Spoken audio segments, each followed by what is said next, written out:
Hello students, welcome to the lecture series on digital communication। आज हम एक नया टॉपिक स्टार्ट करेंगे, सैम्पलिंग की तरफ आगे बढ़ेंगे। सैम्पलिंग के लिए पहले हमको कुछ चीज़ें पता होनी चाहिए जो हम सैम्पलिंग में यूज़ करेंगे। बेसिकली वो है, सबसे पहले हमको एक इम्पल्स ट्रेन होती है जिसका हम सैम्पलिंग में यूज़ करते हैं। वो इम्पल्स ट्रेन का फोरियर ट्रांसफॉर्म जानना बहुत ज़रूरी है ताकि हम सैम्पलिंग थ्योरम जब पढ़ें या सैम्पलिंग जब पढ़ें तो उसका प्रूफ आता है, वो प्रूफ हम प्रॉपरली कर पाएं। ठीक है, तो आज का हमारा जो टॉपिक रहेगा, इस लेक्चर का topic that will B Fourier transform of impulse train. ठीक है, Fourier transform of impulse train. Fourier transform आप सिग्नल सिस्टम में पहले ही पढ़ चुके हैं, तो ज़्यादा प्रॉब्लम नहीं होनी चाहिए आपको। Fourier transform of impulse train, तो सबसे पहले हम लिखेंगे वो वाला सिग्नल जिसका हमको फोरियर ट्रांसफॉर्म लेना है, फिर हम देखेंगे कि उसका फोरियर ट्रांसफॉर्म कैसे लिया जा सकता है। ठीक है, तो हमारा जो सिग्नल है जिसका फोरियर ट्रांसफॉर्म हमको लेना है, that will be x of t is equal to summation k is equal to minus infinity to plus infinity delta of t minus k t s. ठीक है, where Ts is the time interval between the various samples. Okay, I should say not samples, between the various impulses. This is the plot. This is how it looks.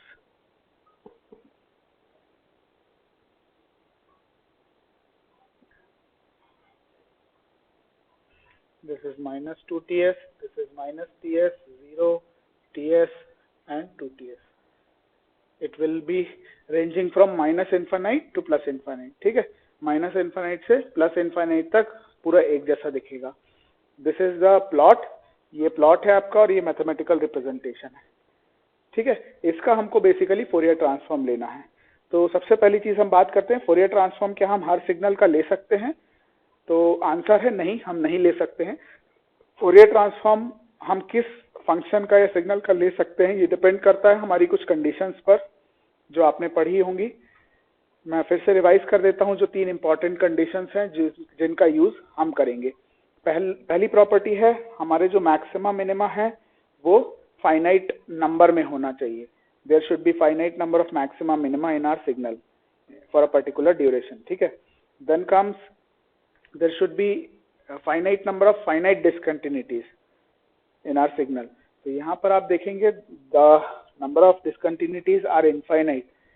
ये वाला और ये वाला discontinuous है, ये वाला पार्ट और ये वाला part, these two impulses are discontinuous. ये दोनों इम्पल्सेस डिसकंटिन्यूअस हैं और इस तरीके से हमारी इनफाइनाइट नंबर ऑफ डिसकंटिन्यूटीज मिलेंगी। जो तीसरा बहुत इंपॉर्टेंट पॉइंट है वो है, हमारा जो सिग्नल है वो एब्सोल्युटली इंटीग्रेबल होना चाहिए।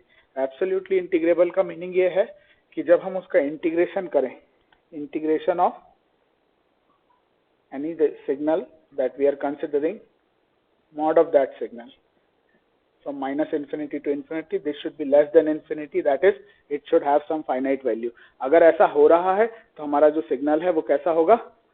Absolutely integrable. नहीं हो रहा है तो एब्सोल्युटली इंटीग्रेबल नहीं होगा। इस केस में आप करके देखोगे तो आपका एब्सोल्युटली इंटीग्रेबल नहीं आएगा सिग्नल, इसलिए हम इसका फोरियर ट्रांसफॉर्म डायरेक्ट फॉर्मूले से नहीं ले सकते हैं। जो फॉर्मूला आप लोगों ने फोरियर ट्रांसफॉर्म का पढ़ा होगा, उस फॉर्मूले का यूज करके हम फोरियर ट्रांसफॉर्म नहीं ले सकते। फॉर्मूला हमने पढ़ा है, Fourier transform of any signal x of t, ये होता है आपका इंटीग्रेशन माइनस इन्फिनिटी से infinity x of t into e to the power minus j 2 pi f t d t. ये होता है हमारा फोरियर ट्रांसफॉर्म। इस फॉर्मूले से डायरेक्टली हम फोरियर ट्रांसफॉर्म नहीं ले पाएंगे अगर हमारी कंडीशन सेटिस्फाई नहीं हो रही हैं जो मैंने आपको बताई हैं। ठीक है, इस केस में नहीं हो रही हैं तो हम इस फॉर्मूले का यूज डायरेक्टली नहीं कर पाएंगे फोरियर ट्रांसफॉर्म निकालने के लिए। जैसे आपने यूनिट स्टेप फंक्शन का देखा होगा, अप्रोक्सीमेशन का यूज करके हम फोरियर ट्रांसफॉर्म निकालते हैं, उसका इसी तरीके से यहाँ इम्पल्स ट्रेन का भी फोरियर ट्रांसफॉर्म हम निकालेंगे। तो क्योंकि हमारा जो इम्पल्स ट्रेन है ये एक पीरियोडिक सिग्नल है जिसका time period T suffix S है। ठीक है, तो हम क्या करेंगे, इसका सबसे पहले एक फोरियर सीरीज कोएफिशिएंट निकालेंगे। फोरियर सीरीज कोएफिशिएंट कैसे निकालते हैं? इसका फॉर्मूला होता है c suffix k is equal to 1 upon time period which is Ts in this case minus Ts by 2 plus Ts by 2 और इसके बाद आपका signal x of t into e to the power minus j 2 pi j k 2 pi आ जाएगा j k 2 pi f naught t dt। इस तरीके से आप अपना फोरियर सीरीज कोफिशिएंट निकाल सकते हो। फोरियर सीरीज कोफिशिएंट इस फॉर्मूले से, यहाँ पर हम xt की जगह सब्स्टिट्यूट कर देंगे हमारा जो इम्पल्स ट्रेन का मैथमेटिकल रिलेशन है या मैथमेटिकल रिप्रेजेंटेशन है, वो रिप्रेजेंटेशन हम यहाँ सब्स्टिट्यूट करते हैं। क्या होता है, summation k is equal to minus infinity to infinity, यहाँ पर था delta of t minus k t s, okay, into e to the power minus j k 2 pi f naught of t d t. ठीक है, अब आप देखेंगे हमारा जो इम्पल्स ट्रेन है वो कैसी थी, इस तरीके की है। ये हमारी इम्पल्स ट्रेन है basically, minus T S 0 T S, लेकिन जो हमारी लिमिट्स ऑफ इंटीग्रेशन है, लिमिट्स ऑफ इंटीग्रेशन देखिए माइनस टी एस बाई 2 से टी एस बाई 2, तो माइनस टी एस बाई 2 कहाँ आएगा, यहाँ कहीं पे आएगा। This is minus T S by 2, this is T S by 2। ठीक है, तो ये माइनस टी एस बाई 2 और टी एस बाई 2 के बीच में केवल एक ही इम्पल्स आ रही है हमारी, विच इज ये आपकी जो है ये डेल्टा टी है, ये delta t minus T S है, ये delta T plus T S है। ये सारा आप सिग्नल सिस्टम में ऑलरेडी पढ़ चुके हैं। ठीक है, तो अगर आप देखें माइनस टी एस बाई 2 से टी एस बाई 2 में केवल डेल्टा टी आ रहा है, बाकी की सारी terms T plus T S, T delta of T plus 2 T S, delta of t minus T S, delta of t minus 2 T S, ये सारी टर्म्स नहीं आ रही हैं हमारे इंटीग्रेशन में। तो जो हमारा समेशन है ये कन्वर्ट हो जाएगा किसमें, केवल एक सिंगल इम्पल्स फंक्शन में। देखते हैं क्या होगा, यहाँ पर हो जाएगा 1 upon T S integration minus T S by 2 से टी एस बाई 2, यहाँ पर बचेगा आपका delta of t e to the power minus j k 2 pi f naught t d t. ठीक है, ये हमने क्यों किया है, ताकि हमारा क्योंकि इंटीग्रेशन जो लिमिट्स ऑफ इंटीग्रेशन है उसके अंदर आपका केवल डेल्टा टी फंक्शन आ रहा है, उसके अलावा कोई फंक्शन नहीं आ रहा है। ठीक है, इसलिए हमने केवल समेशन, पूरा समेशन जो है this has been converted to a single thing which is delta t, because limits of integration में केवल इम्पल्स ट्रेन का एक ही इम्पल्स आ रहा है which is at t is equal to 0 and which is denoted by और represented by delta t. ठीक है, इसके बाद क्या आता है, इसके बाद अगर हम आगे बढ़े तो हमारी एक प्रॉपर्टी होती है आपका इम्पल्स फंक्शन की। इम्पल्स फंक्शन की प्रॉपर्टी क्या होती है, इम्पल्स फंक्शन की प्रॉपर्टी एक होती है integration delta t minus t not into x of t d t, this is equal to x of t not. ठीक है, तो इसी प्रॉपर्टी का अब हम यूज करेंगे, तो हमारा सी सफिक्स के क्या हो जाएगा, 1 upon T S integration minus T S by 2 तो plus T S by 2 delta T, ये मैं फिर से रिपीट कर रहा हूँ, minus j k 2 pi f naught t d t. अब हमारा एक्स टी यहाँ पर आप अगर इसको और इसको कंपेयर करें तो हमारा टी नॉट क्या है, सबसे पहले टी माइनस, यहाँ पर आप डेल्टा टी को कैसे लिख सकते हो, डेल्टा ऑफ टी माइनस 0 लिख सकते हैं इसको। ठीक है, तो टी नॉट क्या हो गया इस केस में, t not is equal to 0। जब हम इन दोनों को कंपेयर करेंगे तो टी नॉट क्या हो गया 0, और एक्स टी क्या है, ये वाला function, this is the function x T.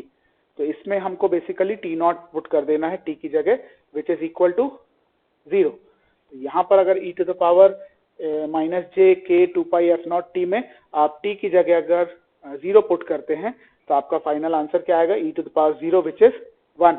तो ये फाइनली आपका सी सफिक्स के क्या हो जाएगा, 1 अपॉन टी एस, क्योंकि ये बाकी पूरा इंटीग्रेशन कन्वर्ट हो जाएगा ई टू द पावर 0 में, विच इज इक्विवेलेंट टू 1। तो ये हमारा आ गया फोरियर सीरीज कोफिशिएंट 1/TS। ठीक है, ये आ गया फोरियर सीरीज कोफिशिएंट। इसके बाद अब हम इसका यूज करेंगे in representing our periodic signal which is the impulse train. अब हम इसको कैसे रिप्रेजेंट कर सकते हैं? x of t is equal to summation k is equal to minus infinity to infinity c suffix k e to the power j k 2 pi f naught t। ये इसका representation होता है using the Fourier series coefficients. तो क्योंकि Fourier series coefficient for all k, हमारे पास सारे के लिए ये जो c suffix k is equal to 1/TS है, दिस इज फॉर ऑल के, हर k की वैल्यू के लिए ये सेम रहेगा। ठीक है, तो इसीलिए हम क्या करेंगे, वो कांस्टेंट हो जाएगा, हर k की वैल्यू के लिए सेम रहेगा, तो 1/TS हम बाहर ले लेंगे। Summation k is equal to minus infinity to infinity e to the power plus j k 2 pi f not t। ये हमारा रिप्रेजेंटेशन हो गया हमारे इम्पल्स ट्रेन का। ठीक है, in the form of Fourier series coefficients. तो आप क्या करेंगे, इसका अब हम फोरियर ट्रांसफॉर्म लेंगे। बिफोर टेकिंग फोरियर, चलो ठीक है, फोरियर ट्रांसफॉर्म पहले लेते हैं, फिर उसकी प्रॉपर्टी का जिसका हम यूज करेंगे वो हम देखेंगे। तो इसका अगर हम फोरियर ट्रांसफॉर्म लेते हैं, Fourier transform of x of t का फोरियर ट्रांसफॉर्म लेते हैं, तो हमारा फोरियर ट्रांसफॉर्म किसका हो जाएगा, इस चीज का 1/TS summation k is equal to minus infinity to plus infinity e to the power j k 2 pi f not t। ठीक है, ये हमारा फोरियर ट्रांसफॉर्म हो जाएगा इस चीज का। अब इसका फोरियर ट्रांसफॉर्म कैसे निकाल सकते हैं? कांस्टेंट है 1/TS, बाहर आ सकता है। फोरियर ट्रांसफॉर्म क्या होता है? बेसिकली एक इंटीग्रेशन ऑपरेशन होता है। तो इंटीग्रेशन और समेशन, इनको किसी भी सीक्वेंस में करो आप, पहले किसी फंक्शन का समेशन करो उसके बाद इंटीग्रेशन करो, या पहले उसका इंटीग्रेशन करो उसके बाद समेशन करो, दोनों केसेस में रिजल्ट सेम आता है। तो बेसिकली फोरियर ट्रांसफॉर्म आप पहले इस चीज का कर सकते हो और उसके बाद समेशन कर सकते हो, आंसर आपका सेम आएगा। ठीक है, तो इसीलिए हम समेशन और बाकी सारी चीजें बाहर ले लेते हैं, कांस्टेंट टर्म जो 1/TS है और summation k is equal to minus infinity से इन्फिनिटी बाहर ले लेते हैं, और इसके बाद बचेगा अंदर Fourier transform of this function e to the power plus j k 2 pi f not into t। ये हमारा फाइनली फोरियर ट्रांसफॉर्म लेने के लिए बचेगा। अब हमने देखा है फोरियर ट्रांसफॉर्म की प्रॉपर्टीज भी देखी हुई है, पढ़ी हुई है। फोरियर ट्रांसफॉर्म की एक प्रॉपर्टी होती है, डुअलिटी प्रॉपर्टी से हम ये निकालते हैं, 1 का फोरियर ट्रांसफॉर्म क्या होता है? 1 का फोरियर ट्रांसफॉर्म होता है डेल्टा ऑफ f, और इन केस हमारे पास कुछ इस तरीके का है, e to the power j k 2 pi f not t। तो इसका फोरियर ट्रांसफॉर्म क्या आता है? Delta of f minus plus, अगर e to the power plus j रहेगा तो यहाँ पे f minus k f not आएगा, e to the power minus j रहेगा तो delta of f plus k f not आएगा। इस केस में हमारा जो फोरियर ट्रांसफॉर्म हमको लेना है e to the power plus j वाला लेना है, तो इसीलिए हमारा जो फाइनली फोरियर ट्रांसफॉर्म आएगा x ऑफ t का, ठीक है, x ऑफ t का जो फोरियर ट्रांसफॉर्म आएगा that will be equal to 1/TS, जैसे का तैसा आ जाएगा, समेशन वैसे का वैसा आ जाएगा, k is equal to minus infinity to infinity, उसके बाद delta of f minus k f not आ जाएगा। ठीक है, ये हमारा फाइनल फोरियर ट्रांसफॉर्म है इम्पल्स ट्रेन का। This is the final Fourier transform of impulse train. इसका यूज हम सैम्पलिंग जब अभी पढ़ेंगे नेक्स्ट लेक्चर में, तो इसका यूज हम करेंगे। ठीक है, ये अगर इसका आप प्लॉट बनाना चाहो तो ये सेम वैसे ही आएगा, बस यहाँ एक्स एक्सिस पर वहां पर t आना चाहिए, यहाँ पर f आने लगेगा। बस इस तरीके का आपका प्लॉट बनेगा।